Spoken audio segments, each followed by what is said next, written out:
Good day, I'm Stephen McHugh, and this is your JIS news for Monday, August 22, 2022.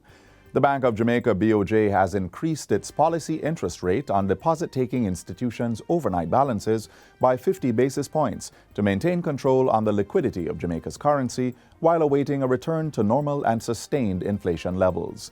The new interest rate of 6% took effect on August 19. BOJ Governor Richard Biles explained the decision at the bank's quarterly media briefing on Friday.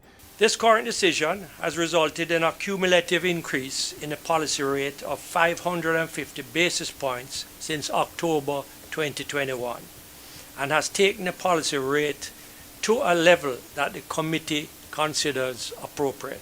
The central bank governor says he's encouraged by a trending down of the inflation levels since it peaked at 11.8% in April, but cautions that conditions have not sufficiently solidified to ensure this downward path towards the institution's 4 to 6% target range is sustainable. The new 6% policy interest rate is expected to make savings in Jamaican dollars more attractive and limit the ability of businesses to pass on price increases to consumers. Mr. Biles says the BOJ's Monetary and Policy Committee also continues to pursue other measures to contain Jamaican dollar liquidity expansion and maintain relative foreign exchange market stability. 6 families in St. Anne are now benefiting from homes courtesy of the new social housing program, NSHP. The houses were handed over in ceremonies held across the parish on Friday in communities such as Cave Valley, Bamboo, Sturgetown, Goshen, and Retirement. Prime Minister Andrew Holness reiterated government's pledge to uphold accountability standards in issuing NSHP units. Part of the fairness is to ensure that there is no corruption, that the projects operate on time, that they follow the procurement guidelines, that all the funds are accountable, and that the beneficiaries are deserving. All right? So that gives hope. Recipients included Jennifer Finnegan, whose home was gutted by fire. Words can't express how much I'm grateful to you and everyone who has helped me through my difficult times.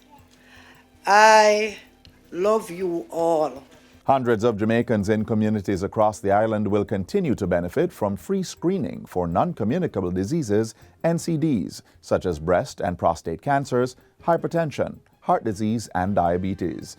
This follows the signing of contracts valued at $45 million by the National Health Fund, NHF, and the Jamaica Cancer Society, the Heart Foundation of Jamaica, and the Diabetes Association of Jamaica. Chief Executive Officer of the NHF, Everton Anderson, says the contracts provide for ready access to screening services at various health interventions. This is in keeping with the entity's community outreach to promote healthier lifestyle and early detection of NCDs.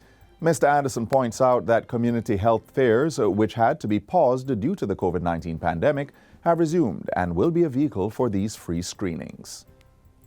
The National Council on Drug Abuse, NCDA, is ramping up interventions to steer young people away from harmful substances. Substance Abuse Officer for the NCDA's Eastern Region, Marisha Burgess, tells JIS News that activities are targeted at youth deemed at risk who are not in school or training. She says community interventions, including prevention, treatment, and sensitization programs, are being undertaken in partnership with the Social Development Commission, SDC. Ms. Burgess says there has been an increase in the abuse of substances during the COVID-19 pandemic, and the support being provided by the NCDA aims to help persons quit while equipping them with the skills to make healthy life decisions. The intervention also involves setting up support groups where parents who have children who are substance users can benefit from help and knowledge about how to treat with situations that arise within the home. And finally, the Registrar General's Department, RGD, has launched an online wedding registry schedule service as it continues its digitization process.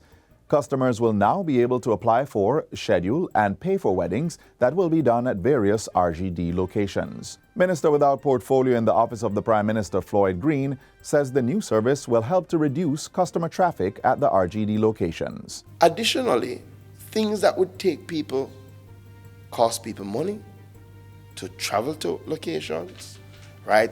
Time to go through the process at locations, again, they can now do instantaneously at their home. He also revealed that there would be a reintroduction of online delivery service to provide access to customers that are living in rural areas. And what is being contemplated now is that the RGZ is going to move in a direction where we have free Wi-Fi available at our locations. Additionally, the agency will provide self-service kiosks for faster service and to further assist with reducing the customer load in offices.